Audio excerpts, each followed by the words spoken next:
Namaste, I'm Dr. Amita Phadnis, Pediatrician Neonatologist and Director of Oyster and Pearl Group of Hospitals, Pune.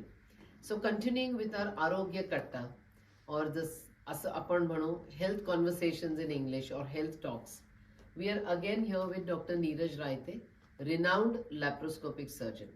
So I have a couple of questions for him. Dr. Neeraj, gallstones are pretty common and very often patients come to the doctor saying, we did a sonography and there are these gallstones.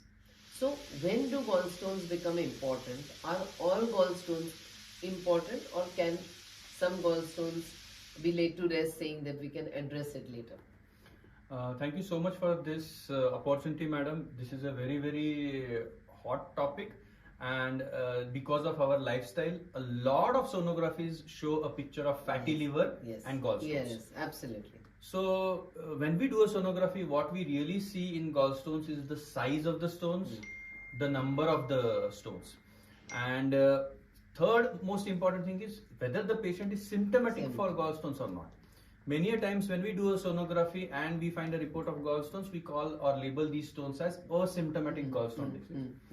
Even if the patient... Asymptomatic means no pain, yes, no discomfort, no complaints. No complaints from the patient side. Yes.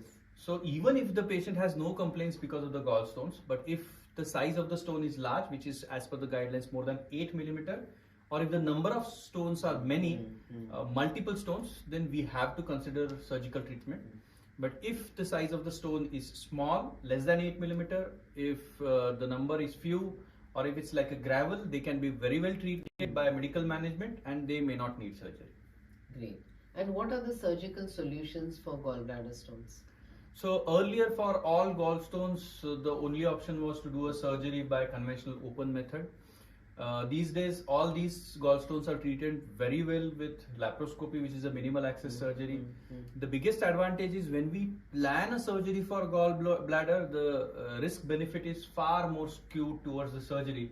Because if we do not treat these gallstones and if we land up with an emergency situation, then the surgery becomes a conventional or an open surgery and becomes a far more traumatic for the patient. All right. So gallstones need to be treated depending on the size and the number. And as you mentioned, gravel can be left alone and followed. So how often suppose you have decided that right now the patient does not need any surgery. So how often should they follow up with an ultrasound for the gallstones? What should be the interval? So patients who are not symptomatic for gallstones and if the stone size is not very significant, we put them on medical line of management. And we repeat the sonography first after 3 months to see the response. Right. Many a times a situation arises where the stone size decreases significantly by medical management. There are situations where the stone size doesn't change.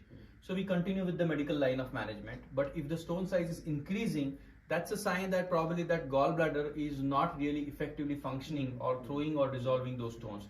Now that's where continuing with the medical line of management is not going to help our patients. We may have to consider a surgical option for that. Alright, so for the viewers, gallstones, the surgeon decides if a surgical management is immediately necessary or the surgeon is going to put you on conservative management, and most important, you must follow it up.